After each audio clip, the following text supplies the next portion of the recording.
A film doesn't take 2 weeks. A film takes months. I mean, like you're looking at 6 months, 8 months, a year to create this. So from beginning to end. From beginning to end. I can just tell you this: the initial movie that we were gonna shoot was under $20,000. How many days we have to work? That's stupid. And that's stupid. And then each additional movie was like a bump of maybe $6,000, if that.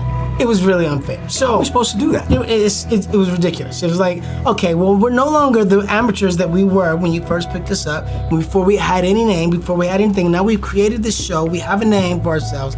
We continue to create great product, and it's just not fair. As you guys should treat us like everybody else treats us. Everybody else should treat us like, oh my God, the Black Ranger, oh Zach, and they're like, you still treating us like, oh, you're actors that have no experience.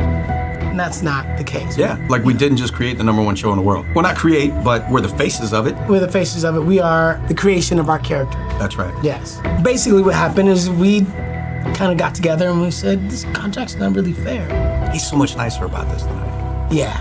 The least it should be is it should be unit. We're not asking to be, millionaires. We're not saying, hey, you gotta treat us special, but treat us like a professional actor, which is what we are at this point with 80 episodes under our belt. Yeah, I mean, you look at Seinfeld, those guys were making $13 million and they shot 13 episodes a year. That's not what we're asking for. And their shows didn't have our popularity. Yeah, not even, and we're not asking for anything like that. We're just make it SAG, make it union. So it's fair.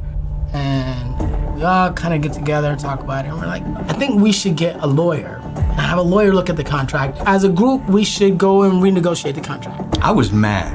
I had a lot of people whispering in my ear, and I think they knew I was the youngest and I was probably the most impressionable, which I was. Walt was more level-headed, but he had experience. He knew the system, so I really looked up to him a lot on this stuff, so you definitely handled it different than I did.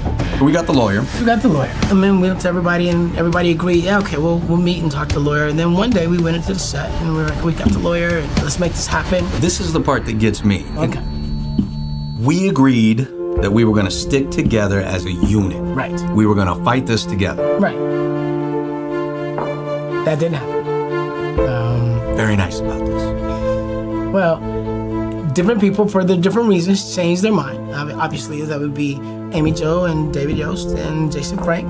And all of them had their own reasons for deciding, we don't want to renegotiate the contract after all. We're just going to grin and bear it. But we wanted to stand up for ourselves because we felt like we were being bullied, and we felt like we deserved more, and that we had earned the right to be treated like professional actors. Even though they chose not to be part of it anymore, we decided to just keep running with it. We stayed cool.